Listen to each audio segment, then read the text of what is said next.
ማሚዬ ይልድ ስሚኝማ ማዬ እኔ የምልሽ ግን ማለት ነው በቃ አባዬ ዝም ብሎ ቀረ ማለት ነው። አንቺ ግን በቃ ሰው ምን እያደረገ ነው ምናምን ብለሽ አታስቢም አይደል? ያሰብሽውን ከመናገር ወደኋላ አትይም። ለማንኛውም ዝም ብሏል። በቃ ዝም ምን እንደሆነ እኔም ግራ ነው የገባኝ። እሺ ግን ማዬ ምን ይመስልሻል? ምን ሊመስለኝ ይችላል? ሌቢ ለእሱ ያለኝን ታማኝነት ያረጋግጥልኝ ነበር። አሁን ግን ረሰበ። ይህን ያህል ጊዜ ከሌላ ሴት ጋር ተኝቼ መተኛት ብቻ ሳይሆን ልጅ ወልጄ ሳልነግራት መኖሬ እሷ እኮ ከባድ ክህደት ነው። ዳጣ አሁን ምን ብዬ እነግራታለሁ? አባዬ ይሄ ጉዳይ ነው አይደል ያስጨነቀ? አይደለም የኔ ልጅ። ይሄ የኔን ልጅ ስትለኝ እደነግጣለሁ። ለምን ትደነግጫለሽ? እኔ ውድ ለምን? አይ እማዬ በቃ በኋላ ራሴ መጥቼ አውራሻለሁ። በጣም ይቅርታ። የሰው የምትሄደው ነው አደዛ ጨባክን የሚመስላል።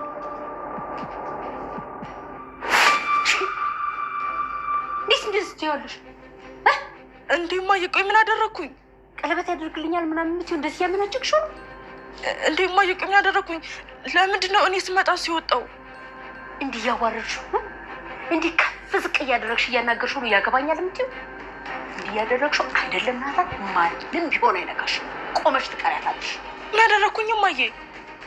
እንዲሁ ልንገርሽ ከዚህ በኋላ ምንም ነገር አለልሽ አግቢ ምናምን ብዬ እንዲሽ ብዬ አልናገርሽ። ናታንስ በምን በወጣው ባልወልደውም እኮ ልጄ ነው።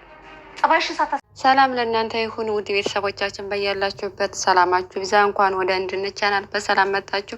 ለዚህ ቻናል አዲስ የሆናችሁ ላይክ፣ ሰብስክራይብ፣ ሼር በማድረግ አብራችሁን ቆዩ። ዳጣ ተከታታይ ድራማ ክፍል 77ን ይዘንላችሁ መጠናለኝ።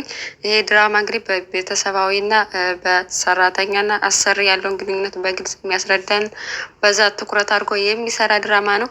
እናም የመጀመሪያው ልጅ አቢጌል ይህን እውነት ሚስጥር ለማውጣት እስከ ጥግ ድረስ እየሄደች ነበረ።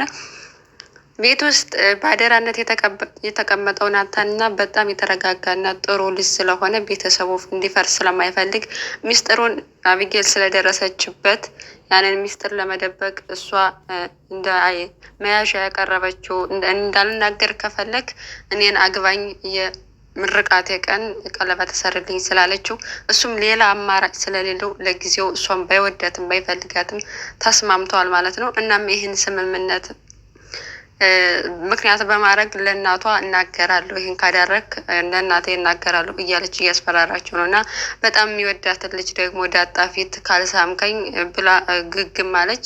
ዳጣም ታጠቃቅሳ ሄድና ጉንጯን ሳማት አለችው። ከዛም እንግዲህ ሁለታቸው ስለሚግባቡ ምንም አይመስላትም ዳጣ። አቢጌ ግን ይህን ካላደረግ እጄ ለማየ እናገራለሁ እያለች እያስፈራራችው ይገኛል። እሱም ዳጣም እንዳትጎዳበት፣ በሌላ በኩል ደግሞ ቤተሰቡ እንዳይበጠበጥና ሚስጥሩ በሱ በኩል ምክንያቱም ዞሮ ዞሮ ሚስጥር ጊዜው ቢፈጅም መውጣቱ አይቀርም፣ እውነት ተደብቆ አይቀርም። ነገር ግን በእሱ አማካኝነት ቤቱ ከሚበጠበጥ ራሷ ቀስ ብለው በራሱ ጊዜ አቶ ደረጀ ሚስጥሩን እንዲያወጣ ነው የፈለገው ማለት ነው። እና ሁሉም ነገር ያውቃል። ደግነቱ ትንሽ የተረጋጋችበት ትልቁ ምክንያት አቢጌል ምንድነው የሰላም የሰራተኛዋ ልጅ መሆኗን ነው እንጂ ከአባቷ እንደወለዳት አታውቅም። እሱም ብታውቅ ኑሮ በጣም ብዙ ብጥብጥ ተፋጠር ነበር። እና እናቷን ሄዳ እንግዲህ እየጠየቀቻት ነበረ። አባዬ ምንም ነገር አልነገረሽም ወይ? ሁሉ ነገር በቃ ደብቆ ቀረው ስትላት፣ አዎ ምንም ነገር አልነገረኝም። እና ምን ታስቢያለሽ ግን አንቺ? ለምን ይመስልሻል እንደዚህ ያደረገው? እኔ ባቅ ለምን እጨነቅ ነበር አለቻት። እናትየዋም የተረጋጋች እና ሁሉን ነገር ባሏን በጣም ስለምታምነው እስከ ጥግ ድረስ ልጇን እያንዳንዷን የምትነግራትን እውነት እንኳን ቢሆን የምትነግራትን ነገር ሁሉ ውድቅ ነው የምታደርግባት። አንቺ እንደ አይነት መጥፎ ነገር ማሰብ የለብሽም እያለች ልጇን ማለት ነው። እናም ስለ ዳጣ ምን ታስቢያለሽ ብላ ጠየቀቻት እናቷን። ምን ላስብ እችላለሁ? ዳጣ የጓደኛው ልጅ እንደሆነ ነግሮኛል፣ በቃ እሱ ነው ማምነው አለቻት። እና ከዚህ በፊትም አንቺን ተጠራጥሬ የዲኤንኤን ምርመራ አድርገሽ እሱን ተጠራጥሬ በማየቴ በጣም በህይወት የሚጸጽተኝ ትልቁ ነገር እሱ ነው። አንቺን ማመን አልነበረብኝም፣ ያኔ አንቺን አምኜ ዲኤንኤን ማስመርመር አልነበረብኝም ዳጣም ብላ በዚህ እየተጸጸተች ትገኛለች። እናም በራሷ አሁን ልንገራት ወይስ አልንገራት እያለች እያሰበች ነው። አቢጌል ብትነግራተኝ ያው ምስጢሩ ከወጣ ናታንን የምትይዝበት ነገር የላትም። ምክንያቱም እሱ ማስፈሪያ አድርጋ እንዲያገባትና ካገባት በኋላ ደግሞ እንደምንም አርግዛ ከሱ አርግዛ ከዛ በግድ ሳይወድ በግዱ ሰርጉን አድርጎ እንዲያገባት ነው የምትፈልገው። በዚህ ምክንያት ሚስጥሩን ማውጣት አልፈለገችም። ለእነሱ አስባ ሳይሆን ለራሷ አስባና መያዣ እንዲሆና ስለፈለገች አሁን ላይ ሚስጥሩን ማውጣት አልነበረብኝም፣ ዳጣ የሰላም ልጅ መሆኗን ማወቅ የለብኝም ብላ ለራሷ መናገር ለእናቷ የለብኝም ብላ ለራሷ ደምድማለች ማለት ነው። ሰላምም እንግዲህ አክስቷ ጋር ሄዳ እስካሁን እዛ ነው ያለችው። ወይዘሮ ማርታም እየሄደች አንዳንዴ ትጠይቃታለች ያለችበትን ሁኔታ እና እዛም ሲሄድ ባልየው እውነቱ እንዲወጣበት ስለማይፈልግ በጣም ይጨናነቃል።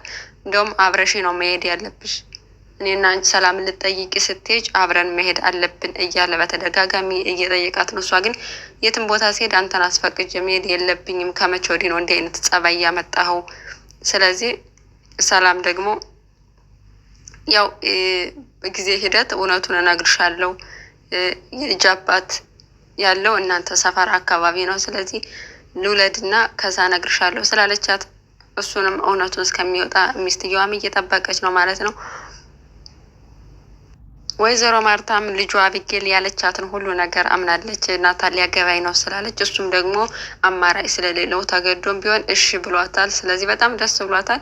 እናም ሂዳ ናታን እየጠየቀችው ነበር። መጽሐፍ እያነበበ ስለነበር በዚህ ዘመን እውቀት፣ ሁሉም ሰው እውቀት በሚጠላበት ዘመን አንተ እንደዚህ አንባቢ በመሆን በጣም ደስ የሚል ነገር ነው እና እውቀት መፈለግ በሚጣጣልበት ዘመን እንደዚህ እውቀት ላይ ትኩረት ማድረግ ምን ያህል ጀግናና አስተዋይ ልጅ እንደሆንክ የሚያሳይ ነው ምናምን እያለች እያሞጋገ ሰችው ነበረ።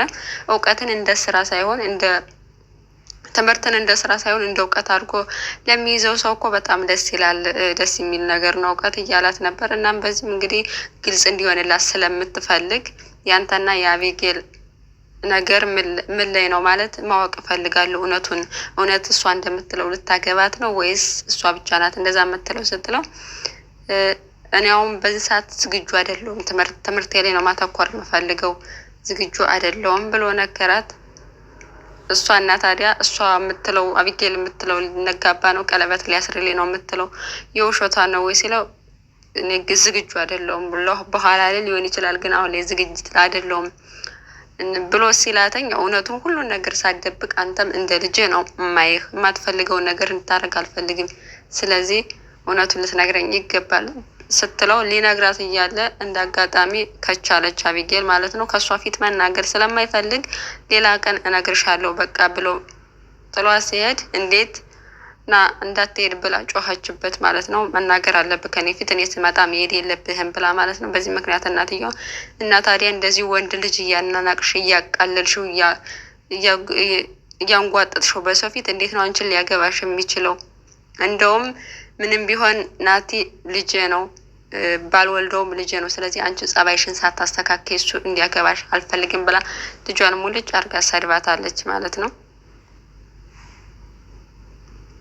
ዳጣም እንግዲህ ስለ አባቷ መጨናነቅ በጣም እያሳሰባት ይገኛል። አባትየውም እስካሁን ማለት ችግር በጊዜው ካልተፈጣ ብዙ መዘዞችን ብዙ ሌላ ችግር እንደሚወልድ በምሳሌ እያስረዳቸው ነበር። እናም በዛ ምክንያት ስለሷና ስለ አባቷ እንዲያው እያወራ እንደሆነ ስለገባት በቃ በእኔ ምክንያት አሁንም ተጨንቀሃል ማለት ነው እያለች እያዘነች ነበር። እና አባቷም ይወዳታልኝ በዛውም ጋበዛት ማለት ነው ኬክ። በመሀል ላይ እንግዲህ ሰላም ደውላለት ነበር። እንደውም ወደ ሰላም ከኔ ጋር እንድትሆኝ እፈልጋለሁ እያለችሽ ነው ምናምን ስትላው ግን ቤቱ ጠባብ ስለሆነ ያን ያክል ከነሱ ጋር ለመኖር ፈቃደኛ አይደሉም እንጂ በሆን ደስ ይለኝ ነበር፣ ስለምትወደኝ እወዳታለሁ እያሉ ስለሷ እያወሩ መሀል ላይ ስልክ ስደውል አቶ ደረጀ በጣም ደነገጠ። እውነቱን ስለሚያውቅ ማለት ነው፣ ያው ስራውን ስለሚያውቅ እናቷ መሆኑን ስለሚያውቅ በጣም ደነገጠ። እሷ ግን እናቷ መሆኗ ከዚህ በፊትም በፎቶ አይታ ስለማታውቅ በጭራሽ ነው አታውቅም እናቷ ሰላም መሆኗንም። ከዚህ በፊት እንደውም ትንሽ ጥርጣሬ ያደረባት ወይዘሮ ማርታ ላይ ነበር። አሁን ላይ ግን እሷ እናቷ እንዳሆነች እንትን ብላለች። አባቷንም እንዳትጠይቀው አሁን ባለበት መጨናነቅ ሁኔታ ውስጥ ሌላ ጭንቀት መጨመር ስላልፈለገች መናገር አልፈለገችም። በዚህ